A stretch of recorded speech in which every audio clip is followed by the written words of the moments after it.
Dis koffietyd by die rots, saam met my Frik Weideman.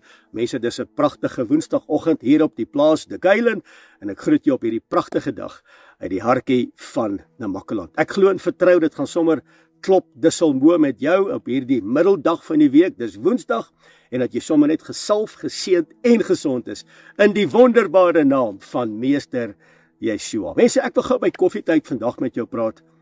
Hoe lyk die merk van 'n persoon wat sê, ek het die gees van God in my tabernakel, hier in my lewe het ek die gees van God. Dieselfde gees, nie 'n ander een nie, wat Meester Yeshua uit die dood uit opgewek het. Hoe lyk die merk van so 'n persoon? Kom ek en jy praat vandag hier by koffietyd daaroor. Ek persoonlik dink, as iemand sê ek het daai gees, dan beteken dit dat so 'n persoon het eintlik dan die vuur van die lewende God hier binne. Dat ons radikaal sal wees vir sy woord. Ons gaan nie kompromieë aan met duisternis of met die wêreld of met mense nie. Ons staan vas in heiligmaking, ons staan vas in bruidskap, ons oog is gefokus op hom, skepper God van hemel en aarde, en die vuur van die menorah, daai 7 vlamme, brand die binnekant. My maat, as ek my mond oopmaak, dan praat ek evangelie. As my mond oopmaak, dan praat ek oor sy goedheid en sy guns, want hy is die bron van alles. Die vuur van die lewende God moet dan in so 'n persoon wees. Ek dink dis die merk. So 'n persoon is radikaal vir sy woord. So 'n persoon is lief vir Vader se teenwoordigheid. So 'n persoon spandeer tyd met die woord. Met ander woorde, dis nie net one skip one nie. Elke dag spandeer ek tyd in die allerhoogste, die skaduwee van die allerhoogste, soos ek nou by hierdie rots sit, in die skaduwee van die Almagtige. Ek dink so 'n persoon spandeer tyd en het die tyd om met Vader te spandeer, lief. Dis nie 'n obstacle, dis nie moeilik nie, dis nie vir my, ag nee, kom ons gaan lees nou weer Bybel, ag nee, kom ons gaan bid nou weer nie. Nee, daar's 'n opgewondenheid. Daai vuur hier binnekant brand. So 'n persoon het tyd vir die woord, vir Vader se teenwoordigheid, nie net om te bid nie, maar ook om te luister wat Vader vir so 'n persoon wil sê. Ek dink dis die eienskappe. Iemand wat sê, jy weet, ek het die gees, maar ek geniet nie Vader se teenwoordigheid nie, dra nie die merk van die gees wat Yeshua uit die dood uit opgewek het nie. Dink so 'n bietjie daaraan. Ek dink so 'n persoon wat die gees van God het werklik waar die vuur van die lewende God hier binnekant brand. Onthou net, ek en jy is die tabernakel van Heilige Gees.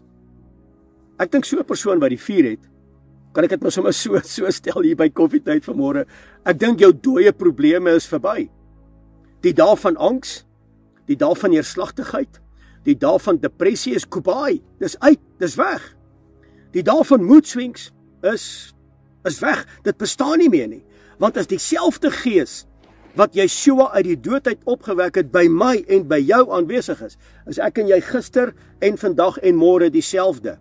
Omstandighede steel nie ons blydskap nie. Nee, want ons loop voor in geloof. Dan volg my sielsdimensie, dan volg my liggaam. Wanneer die vuur van die lewende God in iemand is, die gees van God, is jy elke dag dieselfde. Omstandighede verander nie jou moed of jou gedrag nie. Mense, dan is jou dooie probleme verby, dan is selfhaat op 'n einde. Selfveroordeling is by die deur uit.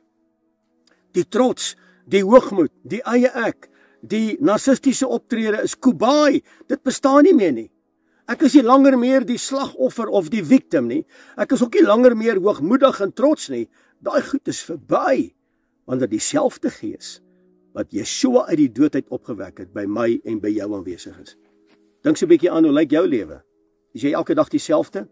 Word jy gedryf deur omstandighede, deur jou emosies, of word jy bepaal deur jou geloof? Want waar kry jy die geloof? Die geloof kry jy wanneer jy die tyd spandeer met die woord.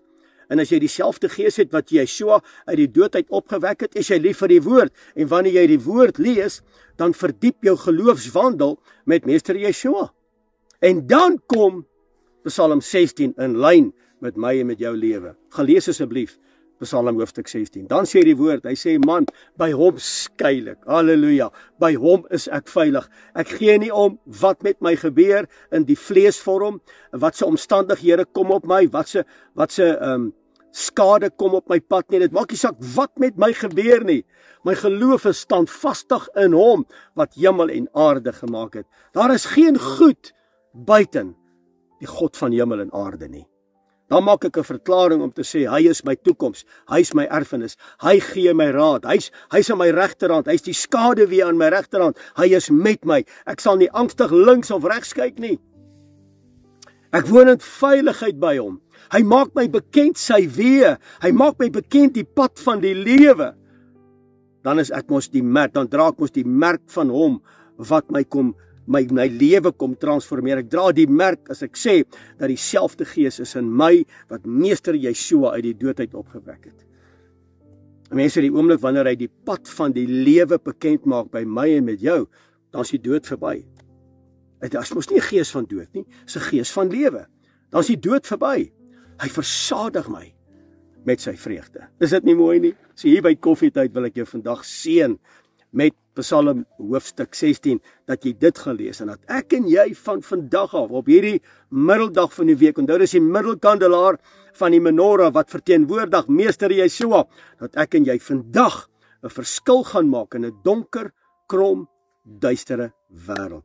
Dat die vuur van die lewende God in en deur ons sal uitresoneer, dat ons sy karakter gaan uitleef in 'n wêreld wat hom nie ken nie.